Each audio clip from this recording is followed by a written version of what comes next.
امام غزالی رحمۃ اللہ علیہ نے اپنی کتاب میں لکھا ہے کہ ایک آدمی جنگل میں جا رہا تھا، ایک شیر اس کے پیچھے اسے فالو کرتے ہوئے آ رہا تھا۔ یہ پلٹ کر کے دیکھتا ہے تو شیر اس کی طرف آ رہا ہے جنگل میں۔ امام غزالی رحمۃ اللہ علیہ نے لکھا ہے کہ اس بندے کو خوف ہوا کہ یہ شیر مجھ پر حملہ کر دے گا، مجھے مار دے گا۔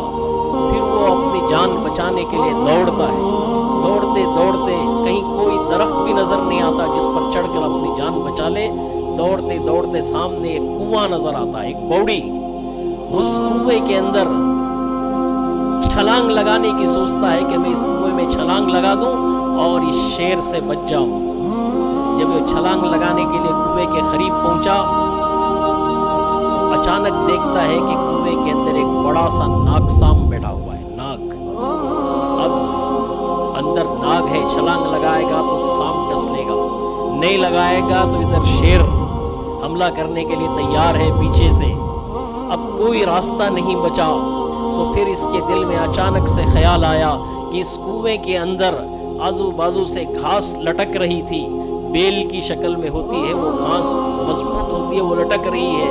اس کے دل میں خیال آیا کہ اسے پکڑ کر لٹک جاؤں تھوڑی دیر کے لیے، اور جیسے ہی وہ شیر نکل جائے اس کے بعد میں واپس باہر آ جاؤں گا۔ اسی ارادے سے وہ گھاس پکڑ کر لٹک جاتا ہے کنویں کے اندر۔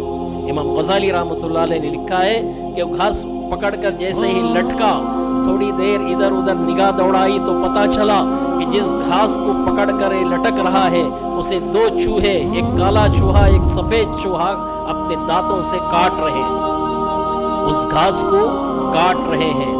یہ دیکھ کے پریشان ہو جاتا ہے، نیچے سانپ ہے، اوپر شیر ہے، اور جس کے سہارے پر لٹک رہا ہے اس کا بھی کوئی بھروسہ نہیں ہے کب ٹوٹ جائے۔ تو اسی کشمکش کے عالم میں ادھر ادھر نگاہ ڈالتا ہے تو ایک شہد کا چھتا اسے نظر آتا ہے، وہاں لٹکا ہوا ہے جس میں مکھیاں نہیں ہیں۔ اس شہد کے چھتے کو دیکھتا ہے، ظاہر سی بات ہے جنگل سے آ رہا تھا، بھوکا ہے، پیاسا ہے۔ دیکھا تھوڑی سی انگلی لگا کر شہد نکالتا ہے اور اپنی زبان پر رکھ کر کے چاٹتا ہے۔ جیسے ہی چاٹتا ہے بڑا مزہ آتا ہے، اس شہد کے اندر اسے بڑا مزہ آتا ہے، پھر انگلی لگاتا ہے، چاٹتا ہے۔ اب شہد کے چاٹنے میں ایسا مدہوش ہو گیا کہ یہ بھول گیا کہ نیچے سانپ ہے، اوپر شیر کھڑا ہوا ہے، اور جس چیز سے میں لٹکا ہوا ہوں یہ کبھی بھی ٹوٹ سکتی ہے۔ ساری چیزیں ان لذات کو لے کر، ان لذت کے اندر ساری چیزوں کو بھول جاتا ہے۔ امام غزالی رحمۃ اللہ علیہ لکھتے ہیں کہ یہی حال انسان کا ہے، یہی حال انسان کا ہے۔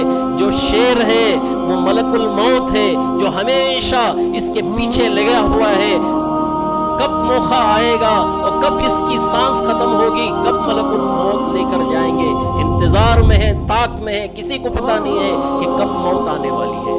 اور جو نیچے سانپ ہے وہ خبر کا عذاب ہے، جو اس کے انتظار میں ہے، خبر کے اندر سانپ ہے، بچھو ہے، خبر کا عذاب منتظر ہے اس کے لیے۔ اور جس چیز سے لٹکا ہوا ہے گھاس پھوس سے، یہ اس کی زندگی ہے۔ جو زندگی ہے اس کا بھی کوئی بھروسہ نہیں، کب ٹوٹ جائے، کب گر جائے۔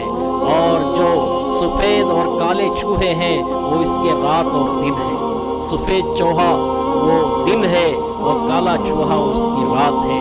جیسے جیسے ایک رات گزرتی ہے، ایک دن گزرتا ہے، یہ موت سے قریب ہوتا جا رہا ہے، زندگی سے دور ہوتا جا رہا ہے۔ اور جو شہد یہ چاٹا ہے یہ دنیا کی لذتیں ہیں۔ یہ دنیا کی لذتوں میں پڑ کر جس طرح اس نے اسے بھی بھول گیا کہ نیچے ازدا سام بیٹھا ہے، یہ بھی بھول گیا کہ اوپر شیر کھڑا ہے، اور یہ بھی بھول گیا کہ میں جس چیز سے لٹکا ہوں اس کا کوئی بھروسہ نہیں۔ اسی طرح انسان دنیا کی لذتوں میں پڑ کر کے اللہ کو بھی بھول گیا ہے، اللہ کے نبی علیہ الصلوۃ والسلام کو بھی بھول گیا ہے، اسلام کو بھی بھول گیا ہے، صرف کمانے اور کھانے میں لگ کر کے ساری دنیا کو بھول چکا ہے۔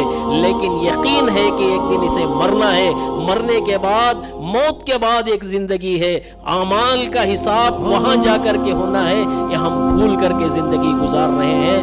ہمیں چاہیے کہ ہمیں آخرت کی زندگی کو یاد کریں، خبر کی زندگی کو یاد کریں، 5 وقت کی نماز کی پابندی کریں، جس طرح ہم رمضان میں کرتے ہیں،